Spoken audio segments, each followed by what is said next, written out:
നമസ്കാരം. പ്രതിപക്ഷ സംഘടനകളുടെ എതിർപ്പിനിടയിലും ഖാദർ കമ്മിറ്റി റിപ്പോർട്ടിന്റെ അടിസ്ഥാനത്തിലുള്ള സ്കൂൾ ഏകീകരണവുമായി സർക്കാർ മുന്നോട്ട് തന്നെയാണ്. ഹൈസ്കൂൾ, ഹയർ സെക്കൻഡറി വേർതിരിവില്ലാതെ 8 മുതൽ 12 വരെയുള്ള ക്ലാസുകൾ ഒറ്റ യൂണിറ്റാക്കി മാറ്റാനുള്ള ശുപാർശ ഇപ്പോൾ പരിഗണനയിൽ വന്നിരിക്കുകയാണ്.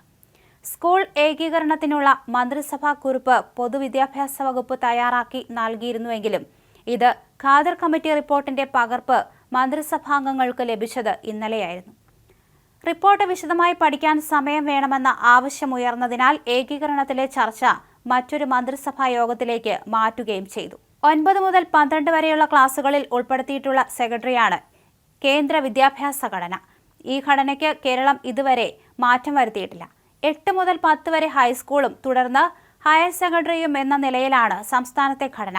8 മുതൽ +2 വരെ ഒറ്റ യൂണിറ്റായി മാറുന്നതോടെ ഹയർ സെക്കൻഡറി ജൂനിയർ അധ്യാപകർ ഹൈസ്കൂളിലും ഇനി പഠിപ്പിക്കേണ്ടി വരും.